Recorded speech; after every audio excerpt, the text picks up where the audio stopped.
5 reasons help explain why that September 1962 Special National Intelligence Estimate was so wrong. Reason number 1 is what we call the signals-to-noise problem. Intelligence warning requires analysts to separate signals, or clues that point to an adversary's true future action, from a background that is filled with noise, or information that turns out to be irrelevant, confusing, intentionally deceptive, or just plain wrong. In hindsight, of course, signals are obvious, but they're rarely so obvious before disaster strikes. We now know that in the run-up to the crisis, noise was plentiful, while signals were in short supply. The CIA received 3,500 reports just from human sources before the crisis erupted. According to one report, only 35 of these human source reports turned out to be signals indicating the actual Soviet missile deployment. CIA Director John McCone found just 8 reasonably valid indicators.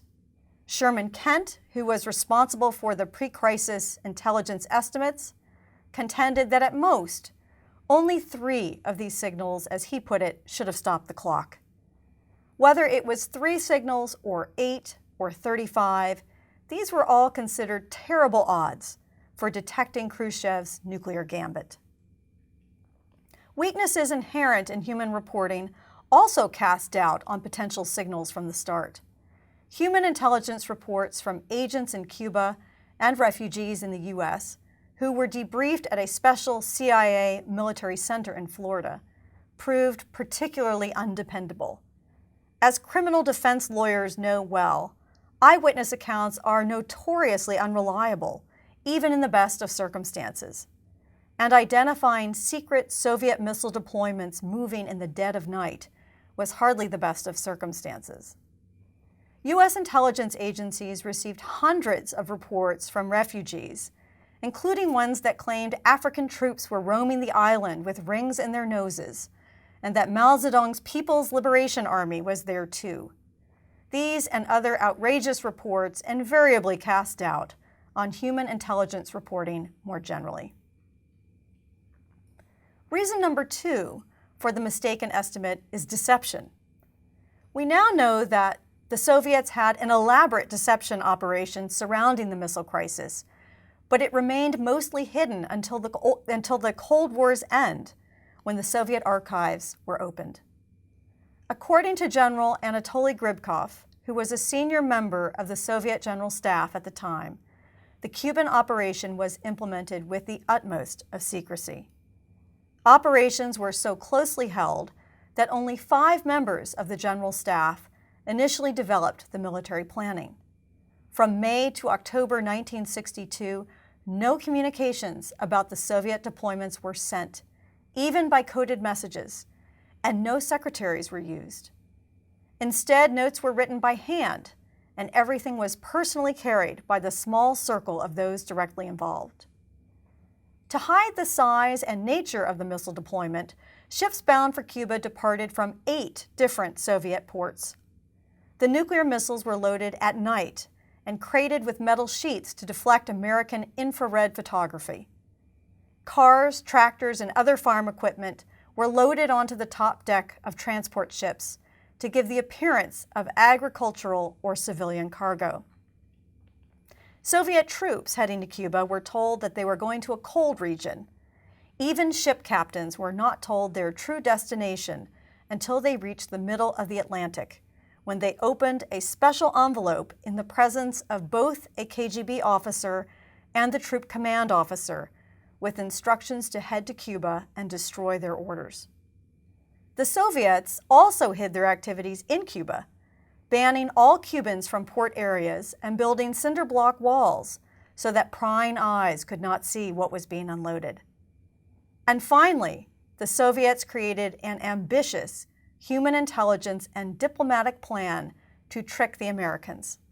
This included deliberately leaking accurate information about the missile deployment to counter-revolutionary Cuban organizations in Miami that the CIA did not consider credible. Tainting by association made the real information seem unbelievable.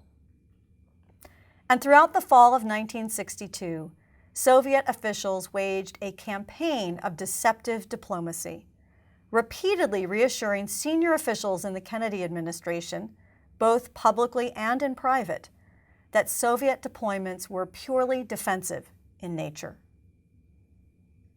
Reason number 3 is a problem called mirror imaging. The key here is understanding Soviet intentions. American estimators knew that Soviet shipments were steaming into Cuba at an alarming rate. They also knew that shipments included substantial quantities of military equipment, and that some of the equipment could not be identified. The vital unknown, the thing that made all the difference, was what Khrushchev had in mind. 4 times on the first day of the Cuban Missile Crisis, President Kennedy wondered aloud why the Soviet leader had made such a risky move. It turns out that estimators fell victim to a process called mirror imaging, which is when the analyst projects his own understanding and risk calculations onto the adversary, instead of viewing the situation from the adversary's perspective. From an American vantage point, sending missiles to Cuba seemed crazy. Cuba was 9,000 miles from the Soviet Union, but 90 miles from Florida, giving the American Navy a decisive conventional military advantage should any conflict arise. What's more, Kennedy had repeatedly drawn a line in the sand, stating that the United States would not tolerate offensive weapons in Cuba. Only a madman, they reasoned, would directly provoke the United States into a nuclear showdown over a tiny Caribbean island in America's backyard. From Khrushchev's perspective, however, the risk seemed far lower and the benefits greater. His near-term alternatives were to deploy missiles to Cuba or do nothing, and doing nothing did not look pretty. The Americans already had a decisive nuclear advantage, and that advantage was growing. U.S. strategic nuclear forces included at least 180 long-range intercontinental ballistic missiles, or ICBMs. With ranges of 5,000 miles, American ICBMs were capable of striking the Soviet Union directly from the United States. In addition, the U.S. could hit Soviet targets at close range, using hundreds of American and NATO nuclear-armed airplanes and shorter-range nuclear missiles stationed in Italy, Great Britain, and Turkey. The Soviets, by contrast, had just 20 ICBMs that were potentially capable of striking the United States from the Soviet Union, and these long-range missiles were known to have serious accuracy and reliability problems. The Soviets had no nuclear weapons in America's backyard to remind U.S. leaders of the nuclear stakes or their own vulnerability. And Kennedy had already announced plans to triple the American long-range ICBM force and double its sea-launched nuclear missile force by 1964. For Khrushchev, this was a frightening nuclear imbalance. To rectify it, he could build more and better ICBMs, which would take years, or he could find closer real estate for his shorter-range missiles to hit the U.S., which would take weeks. Putting missiles in Cuba also offered a way of deterring another American invasion there after the Bay of Pigs, and protecting the most important communist outpost in the Western Hemisphere. In short, what appeared to American intelligence analysts as an irrational and unlikely move was, for the Soviet leader, a wise and inescapable one. Reason number 4 is bureaucratic politics.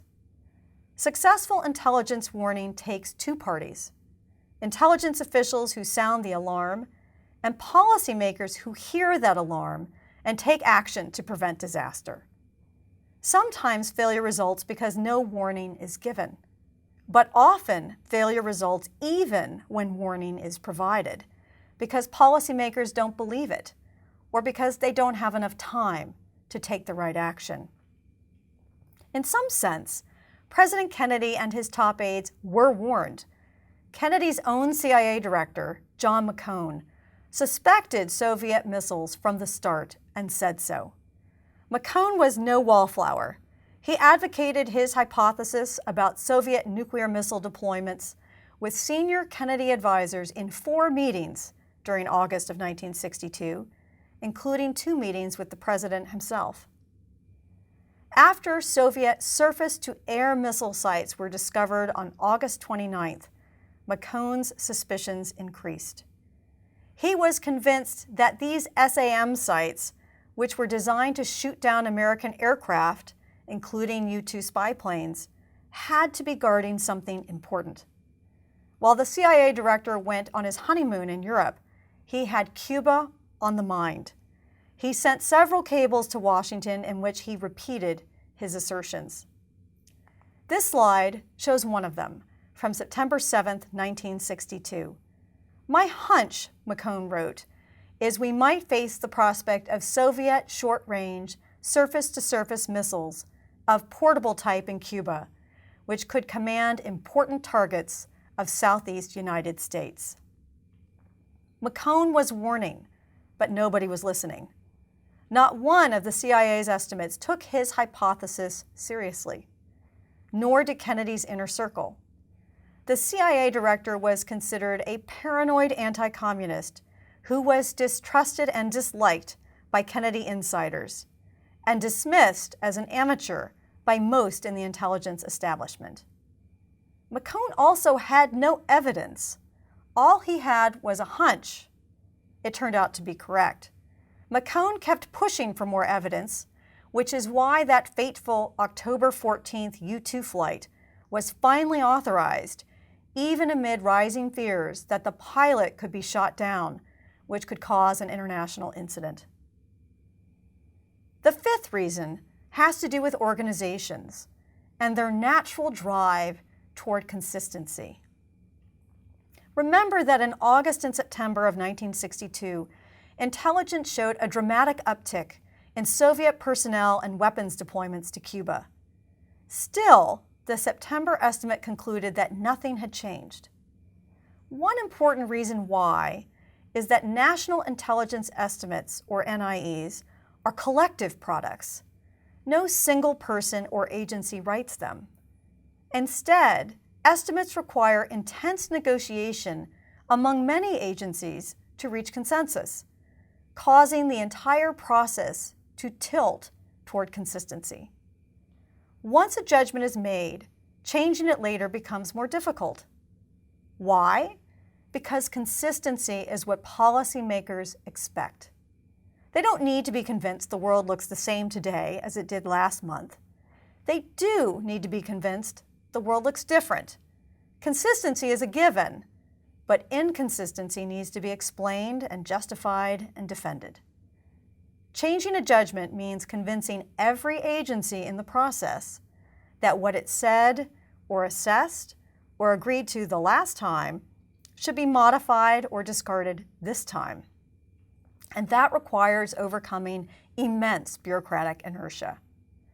Generating interagency consensus on a new estimate that says, "We have changed our collective minds," is always harder than producing a report that says, "Once again, we agree with what we wrote the last time." These same 5 challenges are still at work today. Signals-to-noise problems have proliferated. In 1962, the CIA contended with 3,500 pieces of human intelligence about the Soviet missile deployment to Cuba. 40 years later, in 2002, the National Security Agency was intercepting millions of communications every hour. The dark arts of deception are also alive and well, used by nations like North Korea and Iran to hide nuclear programs, as well as transnational terror groups and others. Mirror imaging challenges are a perennial concern for analysts who work hard to overcome them. Bureaucratic politics are still a major consideration in when and how much intelligence gets used by policymakers. The influence of intelligence has often varied according to the personal relationships between the CIA director and the president. John McCone was not alone. In 1994, when a small plane crashed on the White House lawn, the joke in Washington was that the pilot was CIA Director Jim Woolsey, trying to finally get a meeting with the president. Finally, the intelligence estimates process still has to contend with organizational pressures toward consistency. In 1962, there were about half a dozen intelligence agencies to coordinate. Today, there are 17, which can make it harder to achieve new consensus on a new judgment. In short, the Cuban Missile Crisis may be long past, but its lessons for intelligence are not.